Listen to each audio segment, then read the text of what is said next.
Good morning, everybody. Welcome to day 28 of our time of fasting and prayer. This morning's devotion will be coming from 1 Corinthians chapter 10. And I'm going to read verse 13. This is one verse that many people do quote every time.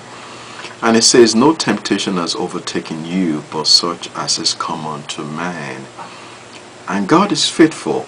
We will not allow you to be tempted beyond what you are able, but with the temptation will provide a way of escape also, so that you may be able to endure it." Now, the greater context of this verse, Paul was trying to talk about the children of Israel, in terms of what they did in the wilderness when they were coming into the promised land. And he told them of how many of their actions weren't pleasing to God, how they act immorally, how they grumbled against God.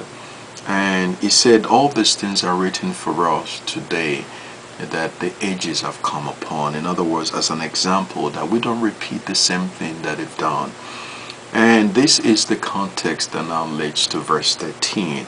And then he reminds us, he said, in our daily walk as believers, he said, no temptation has overtaken us that is uncommon, that is not common to man. Implication is that there is no temptation that is so unique that has taken you, that is totally different, that nobody has seen before. No.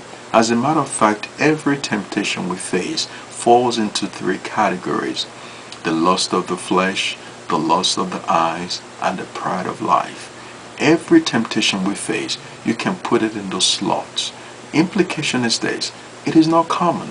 All those temptations faced are not common.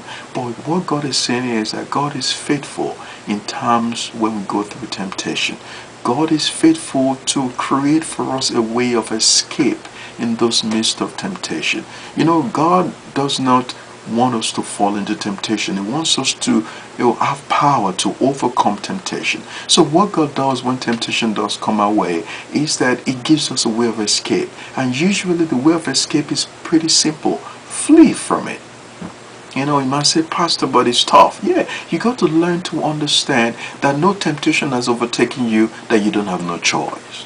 You always have a choice. You always have a choice whether to smoke that weed or not. You always have a choice whether to do that evil or not. It's always a choice there. And I believe what this verse is reminding us is that God has created a way of escape for each one of us. That though we go through it, we might be able to be successful through those times of temptation. And the Bible wants us to understand that in life we will face temptation.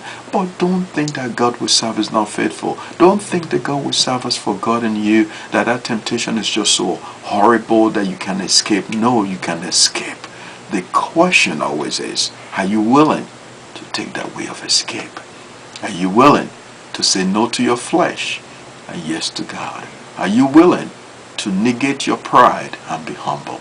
You see, those are the choices you and I got to face. And the choices we'll face, or the choices we make, will determine whether we are going to be successful in this time of temptation or we're going to fall for temptation. But again, God has told us that He's faithful and He has made a way of escape for us. You take that way of escape this morning and see how much God is going to bless your obedience. All this I tell you, and I say to you this morning, enjoy your day of fasting. May God keep you and may God bless you.